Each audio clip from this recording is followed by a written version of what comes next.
আমার এই ভর্তার ভিডিওতে 17 মিলিয়ন ভিউজ। বুঝলাম না ভাই, তোমরা এই ভর্তাতে কি এমন পেয়েছো? এটা হলো আমাদের গ্রামের ফেমাস একটা ভর্তা, আর এটার নাম হলো শুকনো খোলায় পেঁয়াজ টালা ভর্তা। জানো এই ভর্তাটি কিভাবে বানাতে হয়? জাস্ট চুলায় একটা মাটির পাত্র গরম করে এর মধ্যে 10-12টা পেঁয়াজ দিয়ে শুকনো খোলায় টালতে হয়, যেন পেঁয়াজের ভেতরটা নরম হয়ে যায়। আর পেঁয়াজের অংশটা যখন পুরো এরকম কালো হয়ে যাবে, তখন এই টালা পেঁয়াজগুলোকে চুলা থেকে নামিয়ে নিতে হবে। আর মাটির পাত্রে এই পেঁয়াজগুলো টাললে ভর্তাটা বেশি মজা হয়। তো পেঁয়াজগুলো নামিয়ে নিয়ে গরম কড়াইয়ে কতগুলো শুকনো মরিচ দিয়ে দিল। ভর্তাটা অনেক বেশি ঝাল হতে হয়, তাই অনেকটা পরিমাণ শুকনো মরিচ দিই। আর এই শুকনো মরিচগুলো একদমই মুচমুচে করে ভেজে নিই। দেখো পেঁয়াজ টালা ভর্তার জন্য পেঁয়াজ মরিচ সবকিছুই রেডি। এবার এগুলোকে ঠান্ডা করে নিতে হবে আর পেঁয়াজের খোসা ছাড়িয়ে নিতে হবে। ভাজার পর পেঁয়াজের উপরে খোসাটা একদমই নরম হয়ে যায়, তাছাড়া ভিতরের অংশটাও নরম হয়ে যায়। এবার একটা একটা করে সবগুলো পেঁয়াজের খোসা ছাড়িয়ে নেবে। আর এই ভাজা পেঁয়াজগুলোর খোসা ছাড়ানোর পর দেখতে তো খুবই সুন্দর লাগে। আমি তো অনেক ভর্তার রেসিপি তোমাদের সাথে শেয়ার করি, তবে এই পেঁয়াজ টালার ভর্তার টেস্টটা আমার কাছে একটু বেশি ডিফারেন্ট মনে হয়, কারণ এই ভর্তাটা হলে আমি 2 প্লেট ভাত অনায়াসে শেষ করে ফেলতে পারি। যাই হোক, পেঁয়াজগুলো খোসা ছাড়ানো হয়ে গেছে, আর পেঁয়াজের পরিমাণ একটু বেশি নিতে হয়, কারণ ভর্তা বানানোর পর মিশে একদম অল্প হয়ে। আর আগেই বলেছি এই ভর্তাটা একটু ঝাল করে বানানো হয়, তাই সবগুলো মরিচ দিয়ে এরপর পরিমাণ মতো লবণ দিয়ে শুকনো মরিচগুলোকে ডলে ভর্তা করে নিচ্ছে। আর শুকনো মরিচের এই ঘ্রাণটা তো আমার খুবই প্রিয়। মরিচ ভর্তা করা হয়ে গেলে এবার পেঁয়াজগুলো ভর্তা করে নেবে। এভাবে হাত দিয়ে পেঁয়াজগুলোকে ভেঙে নিতে হবে। ভর্তাটা বানানোর আগে চলো একটু হেয়ার কেয়ার করে নেই। এটা হলো সিল্কাওরা ব্র্যান্ডের একটা হেয়ার এসেন্স, যেটা আমি আমার চুলের যত্নে দীর্ঘদিন ধরে ইউজ করছি। এই হেয়ার এসেন্সটা ছেলে মেয়ে সবাই ইউজ করতে পারে। এটা একেবারেই ন্যাচারাল উপাদান দিয়ে তৈরি হোমমেড একটা হেয়ার এসেন্স। এটা হেয়ার ফল কমাতে সাহায্য করে আর চুলের খুশকি দূর করে, তাছাড়া নতুন চুল গজাতে সাহায্য করে আর চুলকে গোড়া থেকে মজবুত করে। আমি এটা পারচেজ করেছি সিল্কাওরা ফেসবুক পেজ থেকে। বিভিন্ন প্ল্যাটফর্মে তাদের পেজের শত শত পজিটিভ রিভিউ দেখেছিলাম আমি।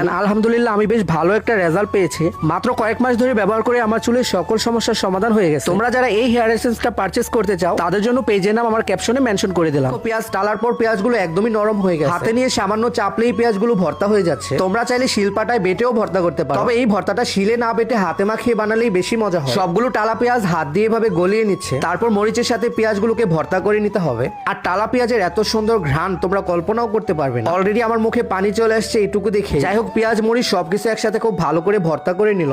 আর দেখো এখনই কতটা লোভনীয় লাগছিল। তবে আরো একটু টেস্ট বাড়ানোর জন্য এখানে খাঁটি সরিষার তেল দিতে হবে। সরিষার তেলের ঝাঁঝালো কম্বিনেশনটা এই ভর্তাটাকে আরো বেশি টেস্টি করে তোলে। দেখো বেশ অনেকটা পরিমাণ সরিষার তেল নিয়ে ভর্তাটুকু আবারও মাখিয়ে নিচ্ছে। আমার তো আর কথাই বলতে ইচ্ছে করছিল না, কারণ ভর্তাটা দেখে আমার মুখে পানি চলে আসছে। যাই হোক, ভর্তা বানানো একদমই ডান। এবার ভর্তাটুকু একটা বাটিতে তুলে নিল। আমি জানি এখন ভর্তাটা দেখে তোমাদেরও খেতে ইচ্ছে করছে, কারণ এমন মজার ভর্তা দেখলে লোভ হওয়াটাই স্বাভাবিক। তবে যেহেতু খুব বেশি উপকরণ লাগে না, তোমরাও চাইলে এটা বানিয়ে নিতে পারো। চলো এবার কথা না বাড়িয়ে গরম গরম ভাতের সাথে খেয়ে। আমি আমার প্লেটে গরম ভাত আর একটু লেবু নিয়ে নিলাম। এবার নিয়ে নিবো এত মজা করে বানানো পেঁয়াজ টালা ভর্তা। আমি তো এমনিতেই ভর্তা লাভার, তোমরা সবাই জানো, তাই বেশ অনেকটা পরিমাণ ভর্তাই নিয়ে নিছি। এবার গরম গরম ভাতের সাথে একটু একটু করে ভর্তা নিয়ে মাখিয়ে নিতে হবে। আর মাখানোর সময় পেঁয়াজ টালা ভর্তার কি যে একটা ঘ্রাণ, তার উপর আবার গন্ধরাজ লেবুতে একটু চেপে রস নিয়ে নিলাম। একটু আগে মাত্র বৃষ্টি হয়েছে, তার মধ্যে এরকম ঝাল ঝাল ভর্তা। আজকের ফিলটাই তো একটু অন্যরকম ছিল। আর গরম ভাতের সাথে পেঁয়াজ টালা ভর্তা দিয়ে মাখিয়ে এনে একটু মুখে দিলাম। ট্রাস্ট মি গাইস, এটা আমার কাছে সেরা একটা ভর্তার রেসিপি। আর খাবার ফাঁকে ফাঁকে লেবুর খোসায় বাইট নিতে তো আরো বেশি মজা লাগছিল। জানি না তোমাদের কাছে আমাদের আজকের ভর্তা রেসিপিটা কেমন লাগছে, তবে ভালো লাগলে অবশ্যই তোমাদের মতামত জানিও। আর ভিডিওটা একটা লাইক শেয়ারও করে দিও। আজকের মতো যাই, সবাই ভালো থেকো, সুস্থ থেকো, আল্লাহ হাফেজ।